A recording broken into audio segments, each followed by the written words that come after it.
hukum syariat itu akan diterima jika dia sahih. Begitu juga sebaliknya dia akan ditolak kalau dia batil. Was-sahihu lughatan, kita mulai dari pengertian sahih. As-sahih secara bahasa artinya as-salimu minal marad, yang selamat dari penyakit.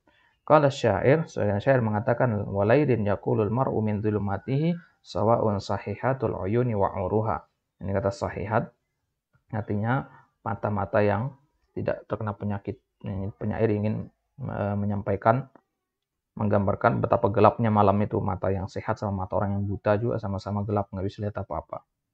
Wastilahan ma yata'allaqu bihin nufuzu wa yu'taddu bihi ibadatan kana am aqdan. Nah, ini pengertian dari pensyarah di sini. Kalau pengertian dari Al-Imam Al-Juwaini ada di matan itu ya. Jadi antum pilih mana yang antum mau, hafalkan sama saja. Dan secara istilah sahih adalah apa yang terkait dengannya keterlaksanaan suatu ibadah. Wa yu'taddu bihi, dan ibadah itu akan dianggap jika dia sahih.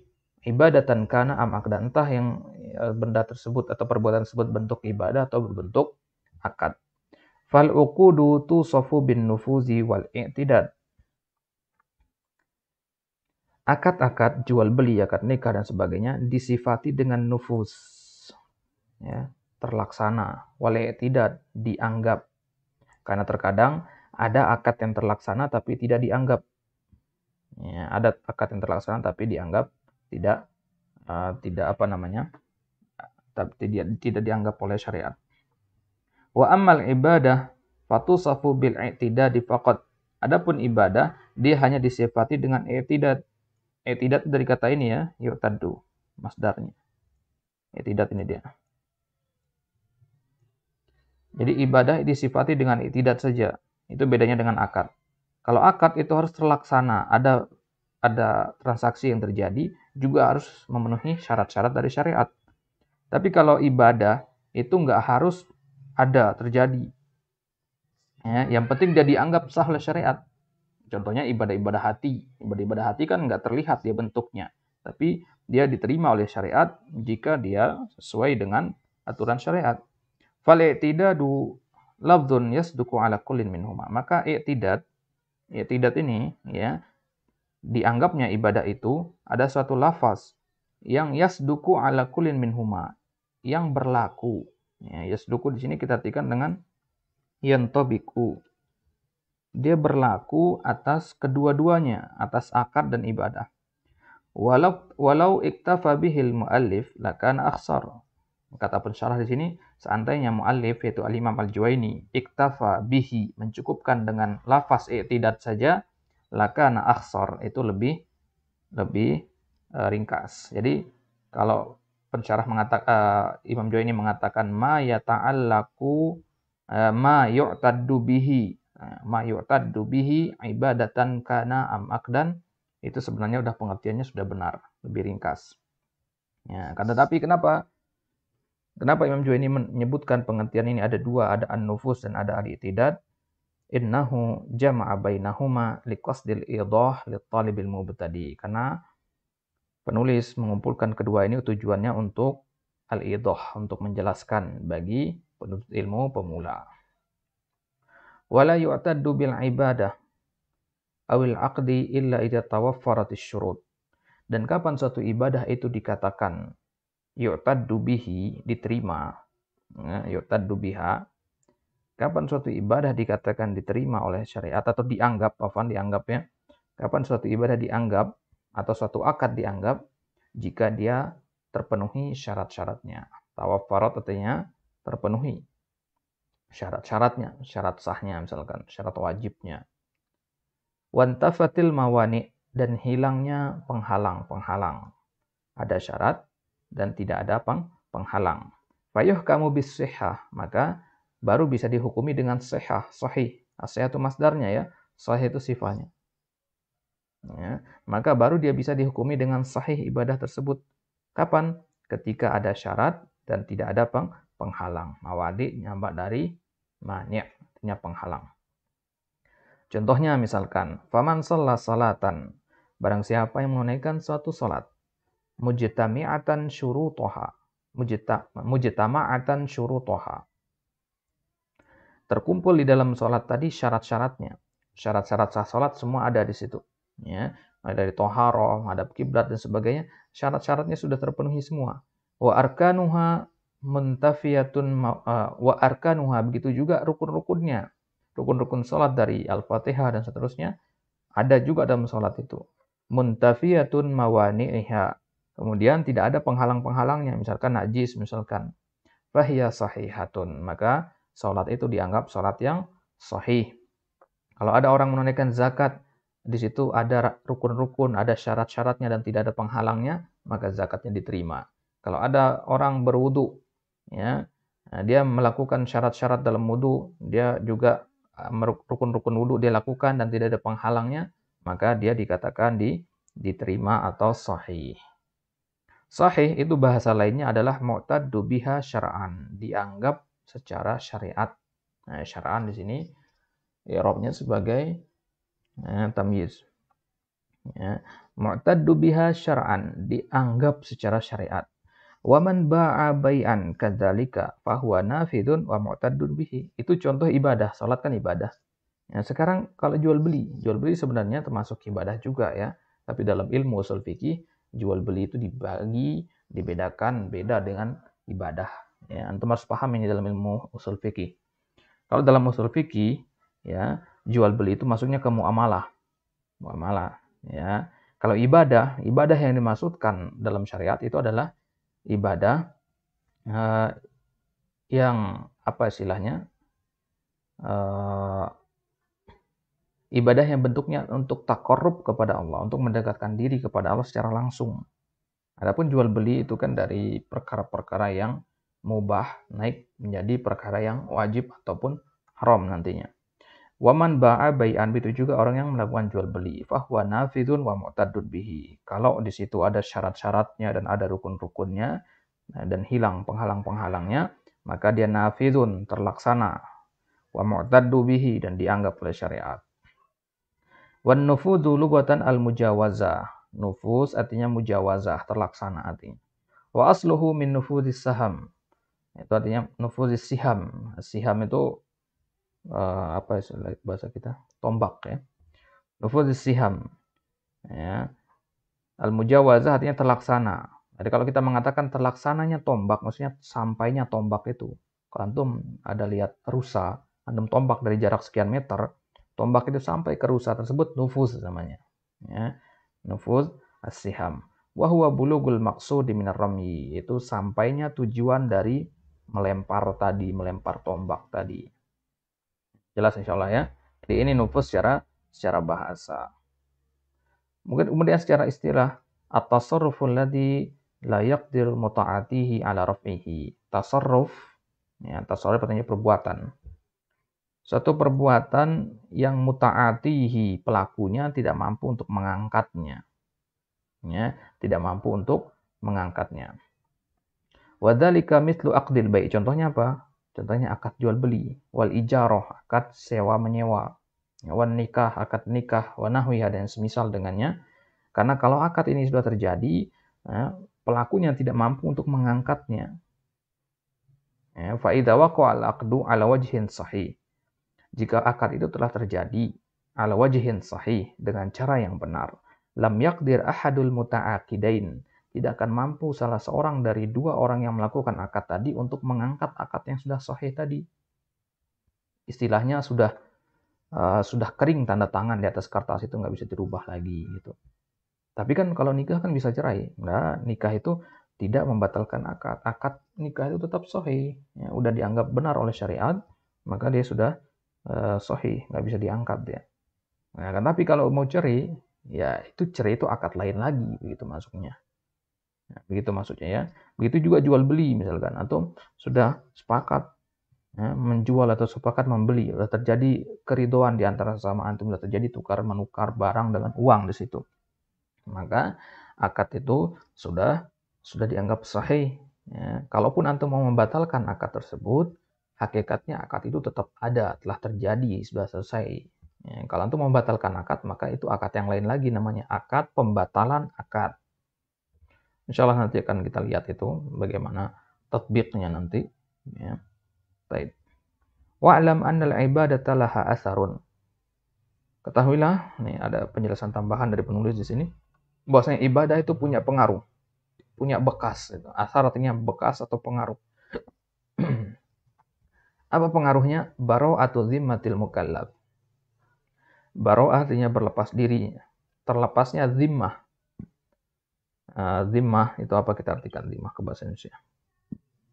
Terlepasnya zimmatul mukallaf artinya antum tidak lagi dituntut untuk melakukan ibadah tersebut. Ya. Bara'ah artinya terlepas. Apa yang terlepas?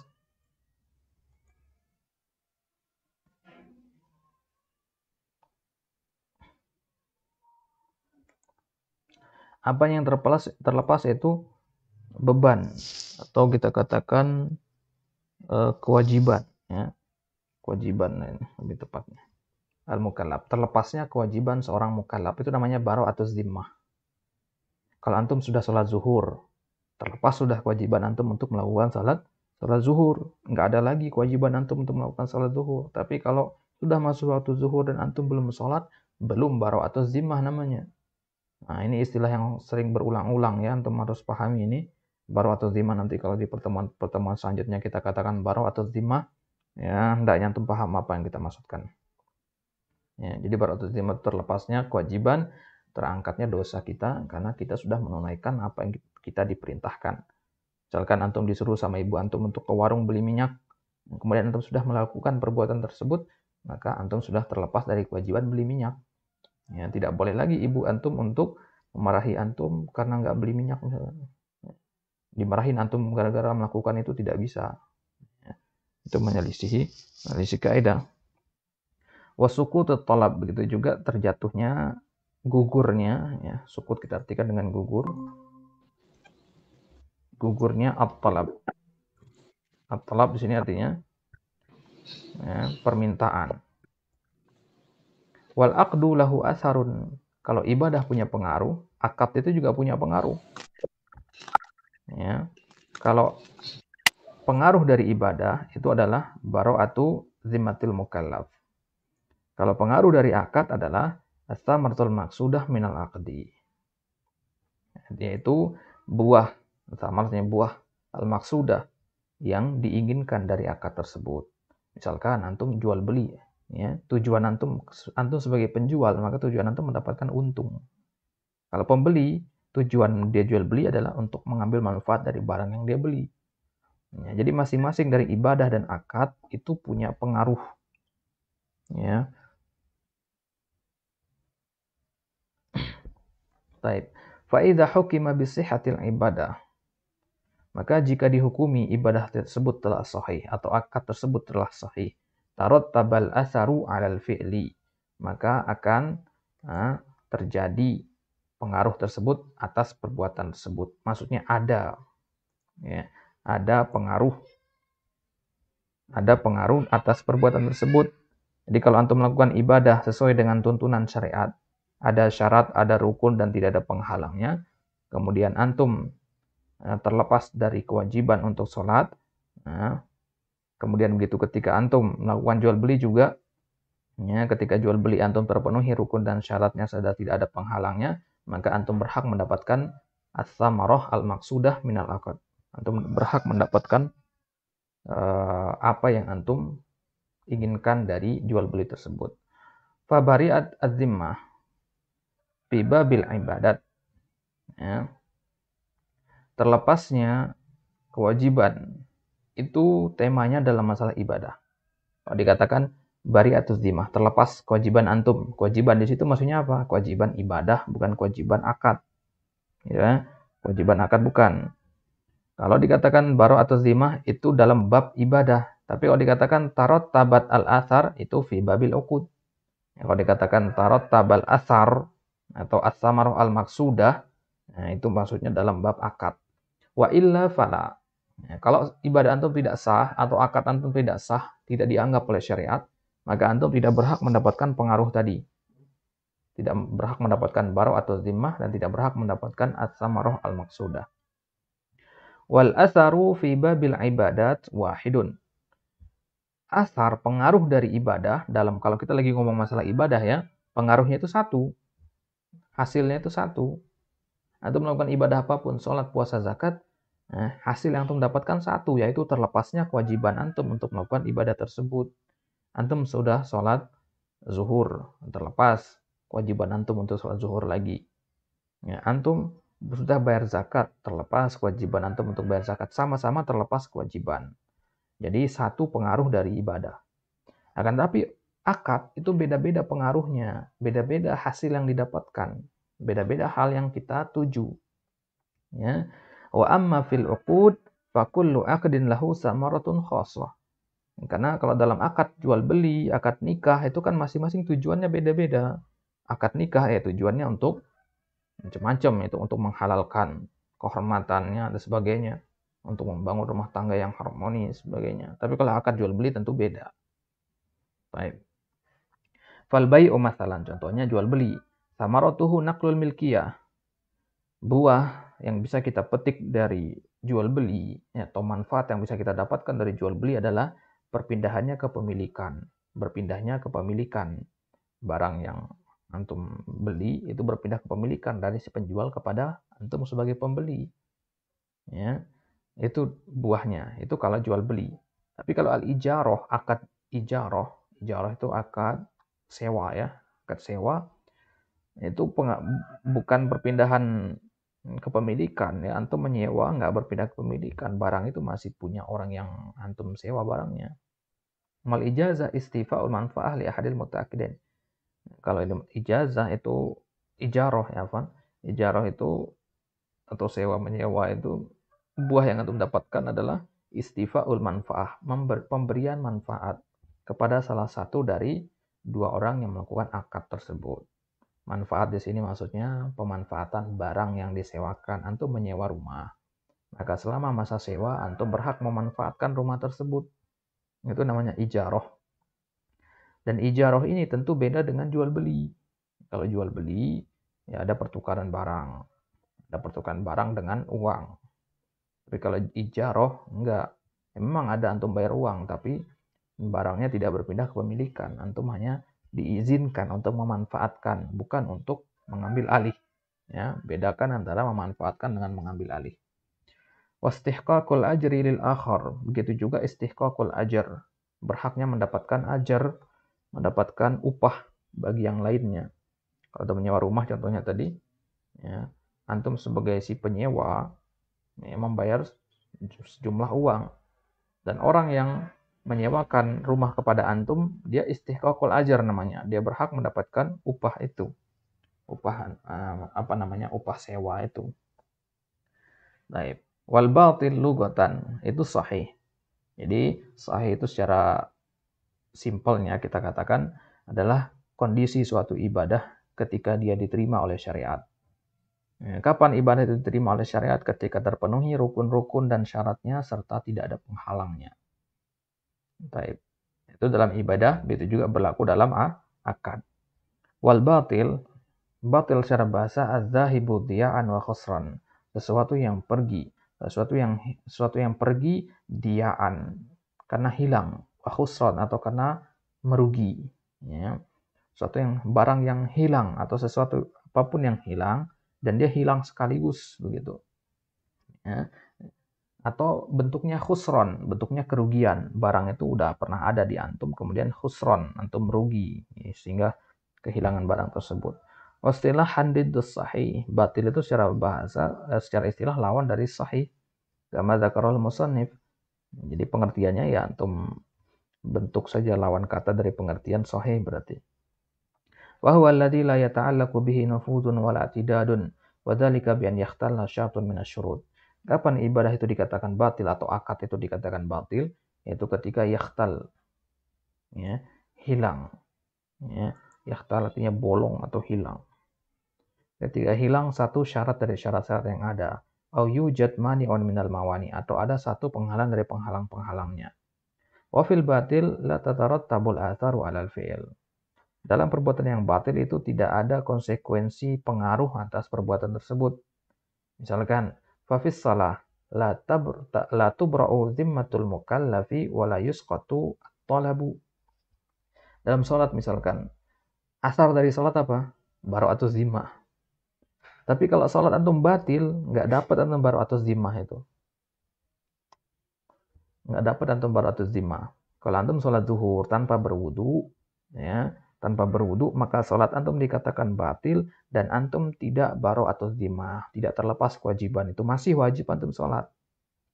Nah, masih wajib antum sholat. Maka segera antum menunaikan sholat tersebut karena antum masih wajib, belum gugur kewajiban antum. Ya, wala yusqatut talab, permintaan itu belum gugur dari antum. Wa fil aqdi la tatarattabu tsamatul maqsudah. Begitu juga sebaliknya dalam akad.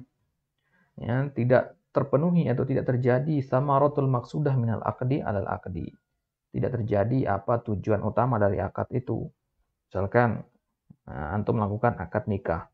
Nah, dalam akad itu ternyata ada satu rukun yang tidak ada, misalkan tidak adanya wali, misalkan. Padahal wali adalah rukun dalam akad nikah. Ini tidak ada wali, misalkan. Maka tujuan dari pernikahan itu yaitu untuk menghalalkan kehormatan itu tidak bisa terjadi. Tidak bisa terjadi, berarti belum boleh antum menyentuh calon istri antum itu. Ya, begitu maksudnya.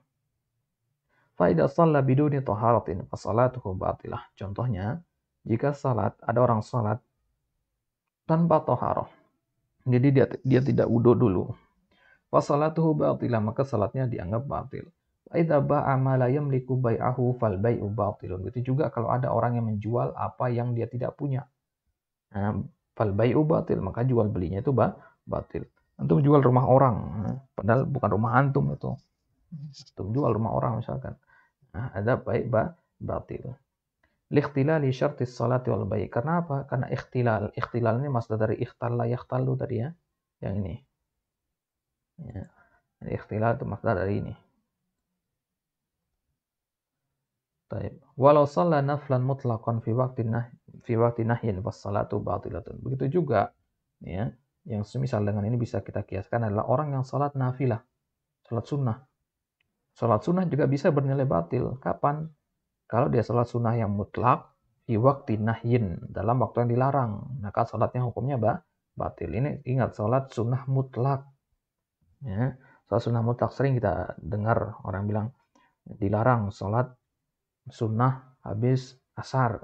Ini perkataan yang kurang tepat. Dilarang sholat sunnah mutlak sehabis asar.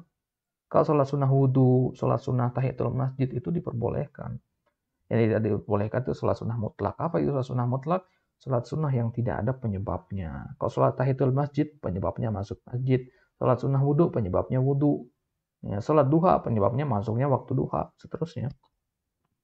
Baik, maka salat yang seperti itu salatun batilatun kalau dia melakukan di waktu nahyin. Au ba'a ba'dan nida ats-tsani yaumal jumu'ah. Atau ada orang melakukan jual beli, dia menjual barang setelah panggilan yang kedua pada hari Jumat. Azan yang kedua maksudnya. Ini berarti memegang pendapat yang azan 2 kali.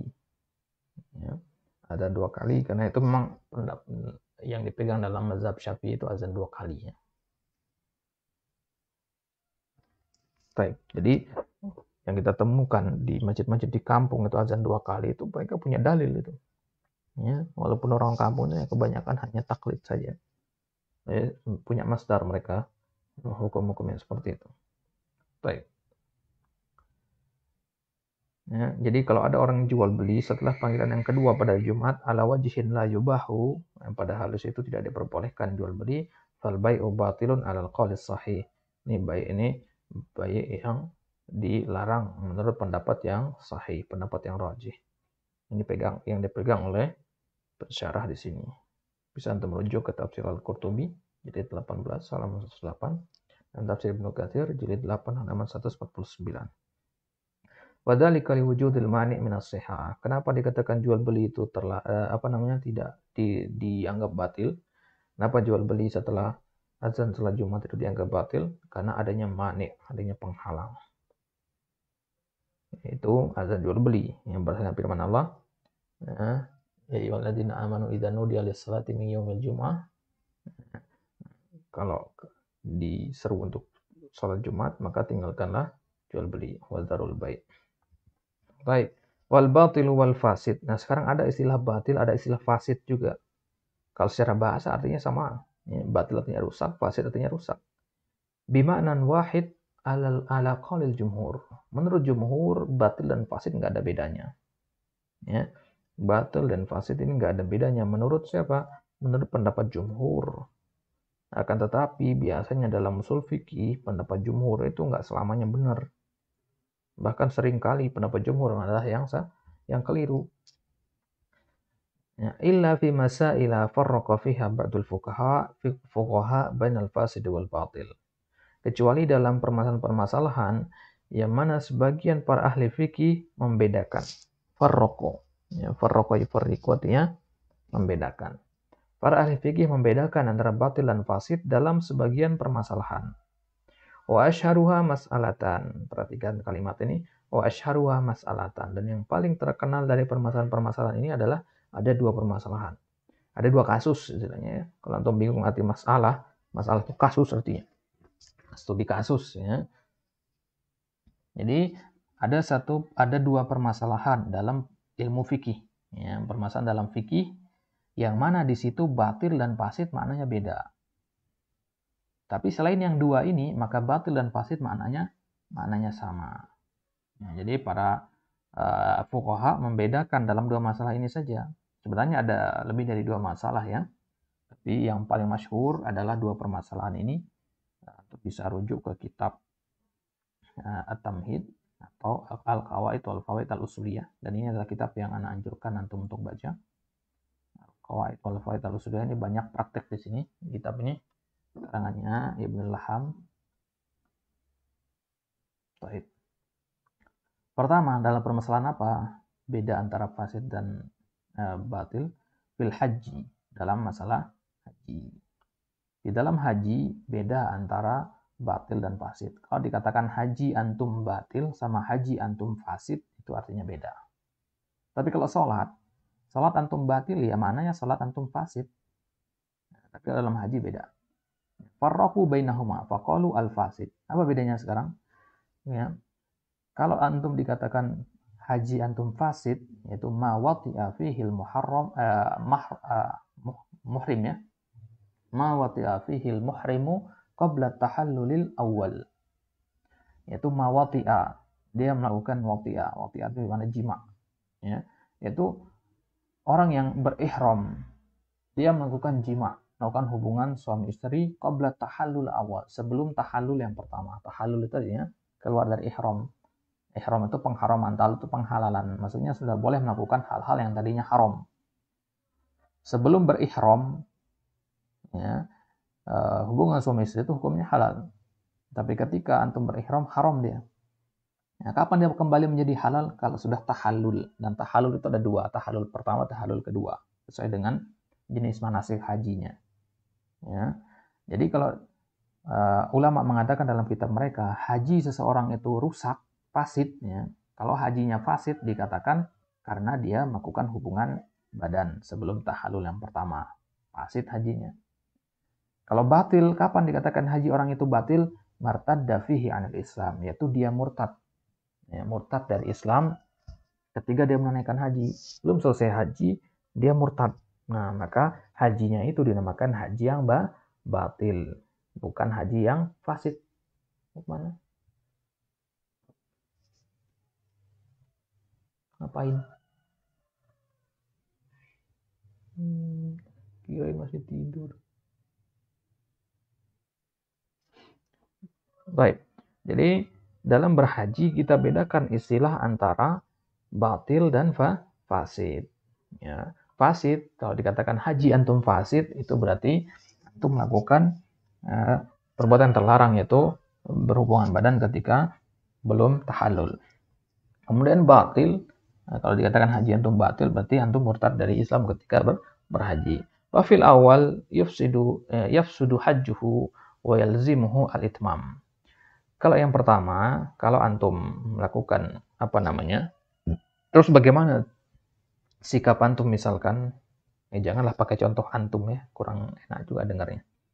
Ya, bagaimana kalau ada seseorang dia berihram, kemudian dia melakukan hubungan badan sebelum tahalul awal, dia fasid hajinya. Apa ya sikapnya?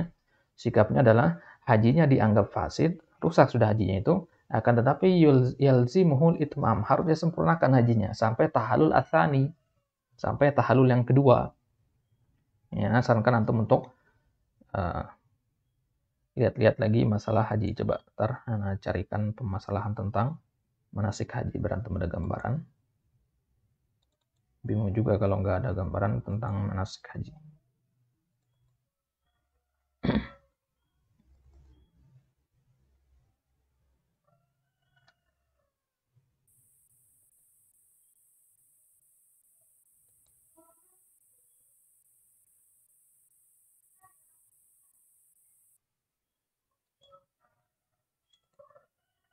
Type nanti Anda kirimkan ke grup saja ya. Nanti Anda kirimkan manasik haji itu seperti apa.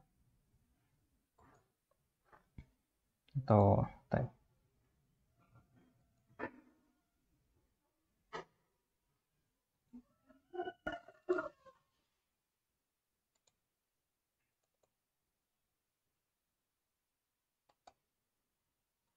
Type. Antum bisa lihat di grup. Anda kirimkan ke grup. Tuh urutan atau perbuatan ketika berhaji.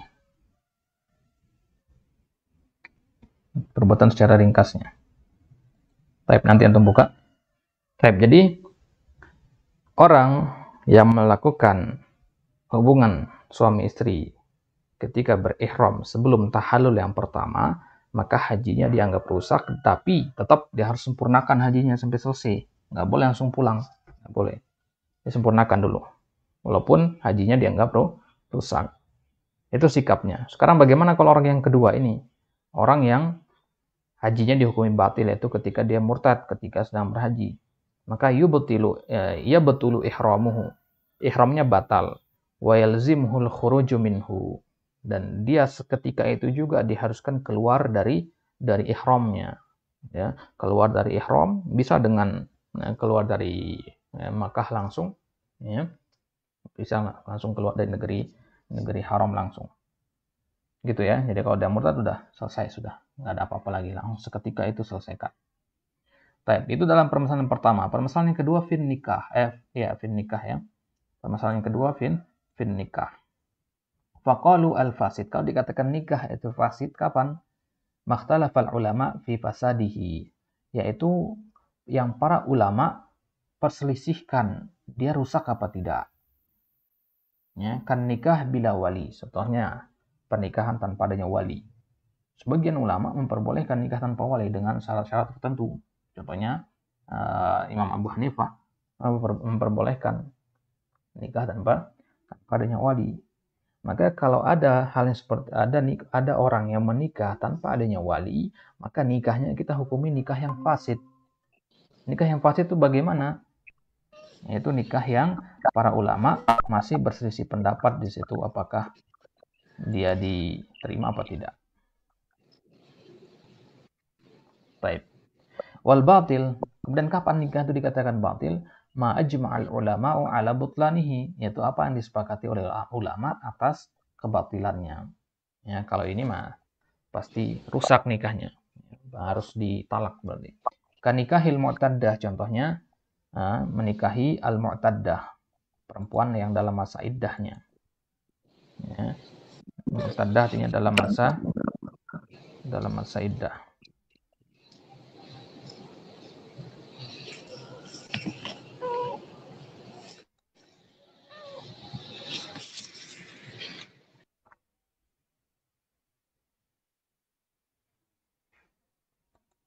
Taib.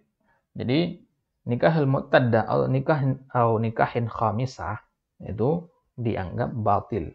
Bimana ajma'al ulama ala butlanihi, kalau disepakati ulama atas kebatilannya, maka nikahnya sudah dianggap tidak sah.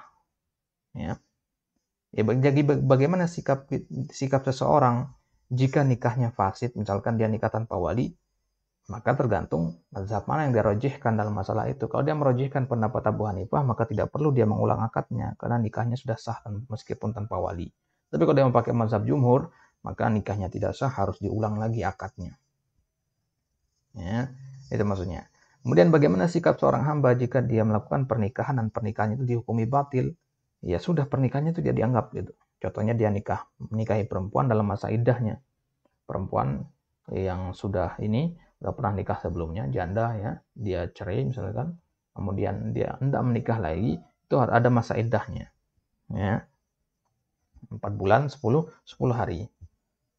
Dalam masa iddah itu tidak boleh dinikahi dia, harus tunggu selesai masa iddahnya dulu.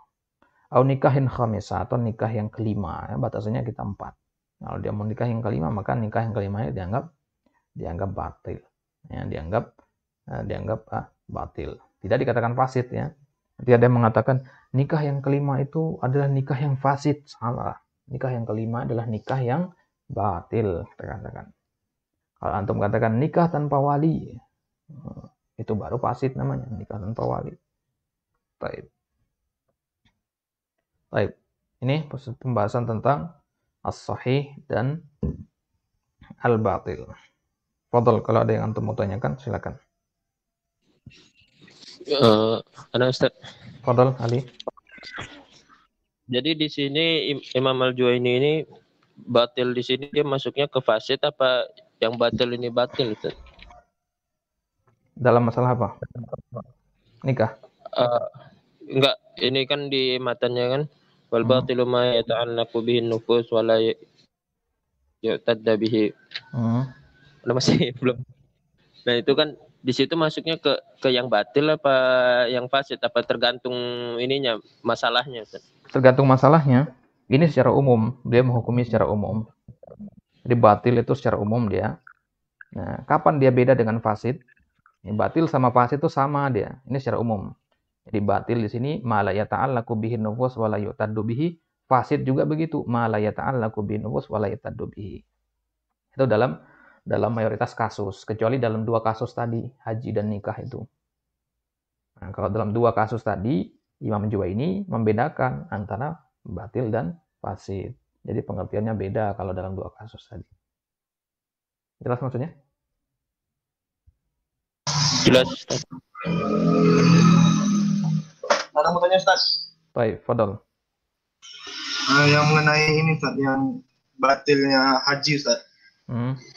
Kan batil ketika mertadda fi alil Islam.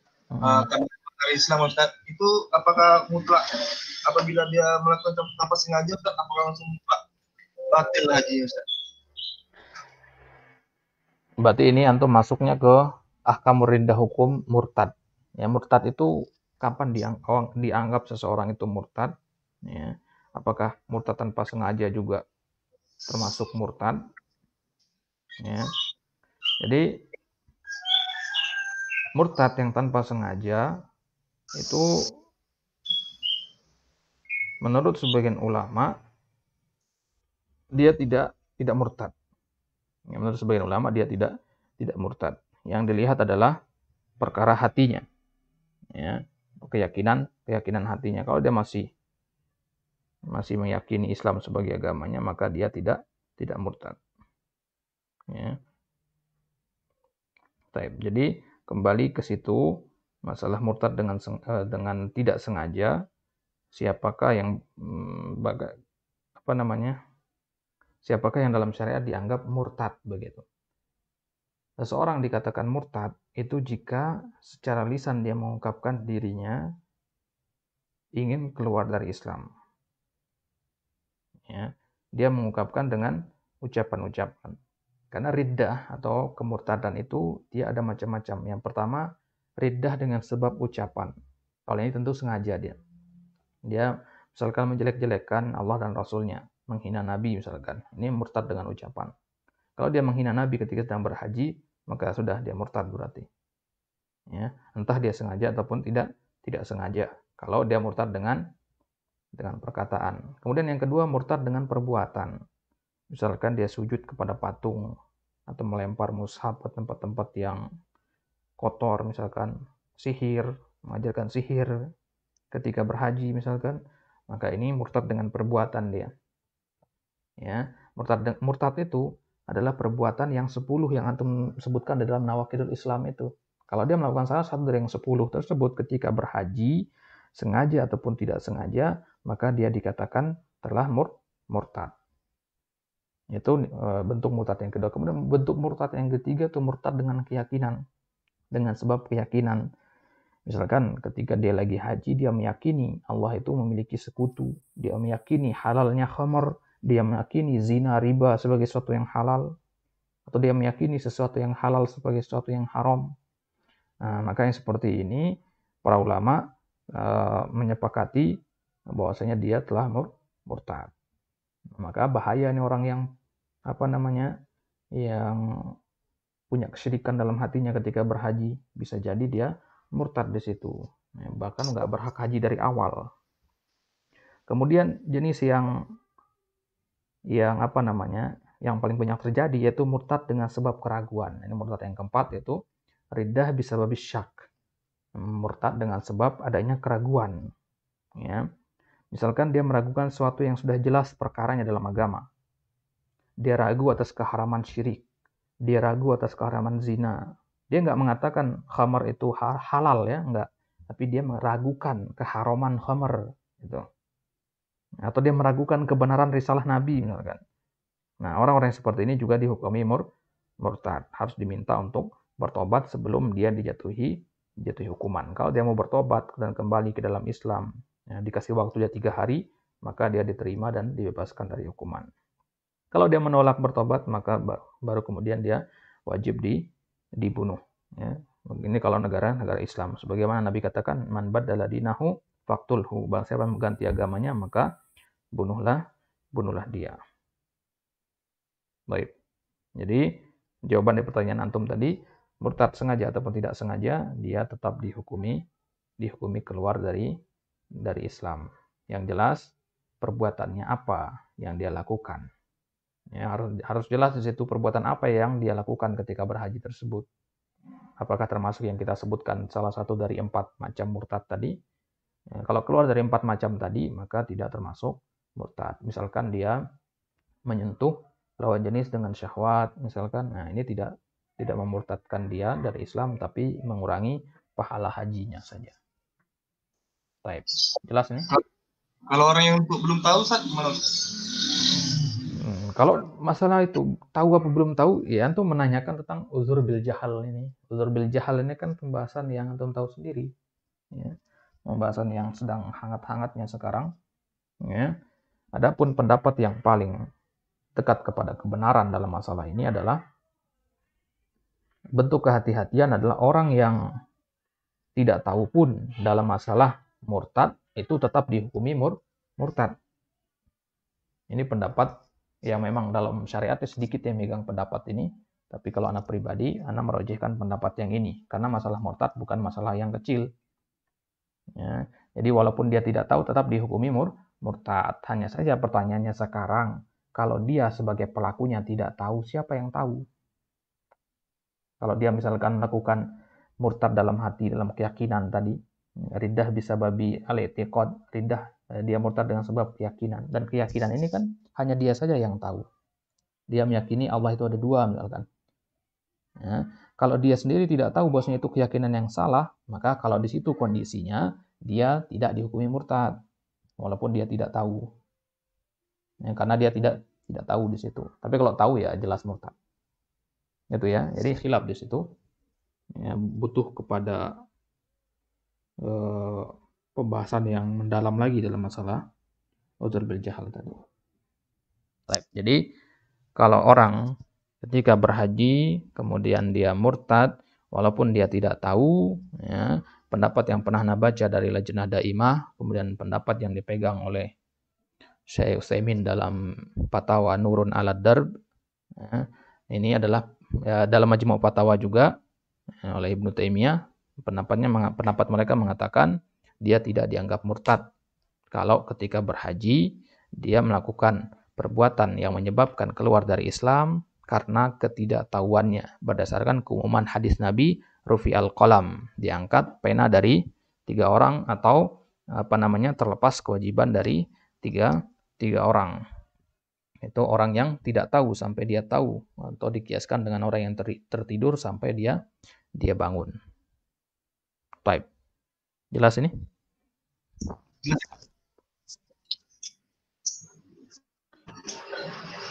Pertanyaan kedua, Ustaz. Kenapa?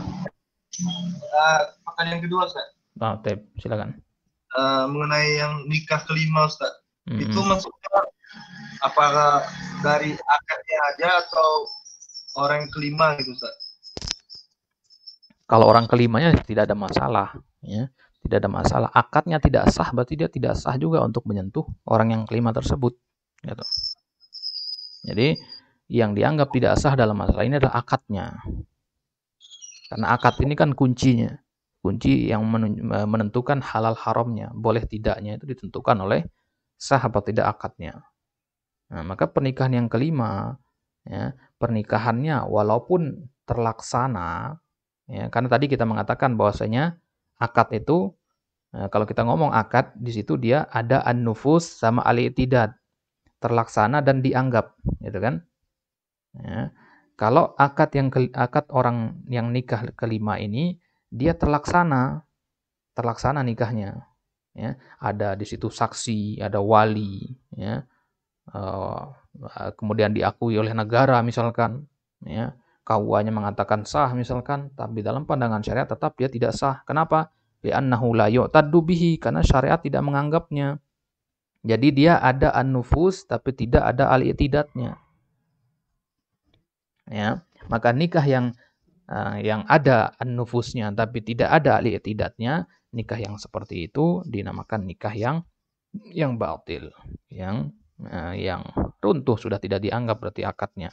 Berarti walaupun orang-orang memperbolehkan dia untuk berkumpul dengan istrinya dalam satu rumah, dia tetap dianggap bukan istrinya oleh syariat karena akadnya batil. Baik, jelas ini? Masih apa, Ustaz? Misalnya, Ustaz, ada yang orang kan ya kerjaannya itu, Ustaz, nikah cerai gitu. Tapi orang yang masih sama, Ustaz.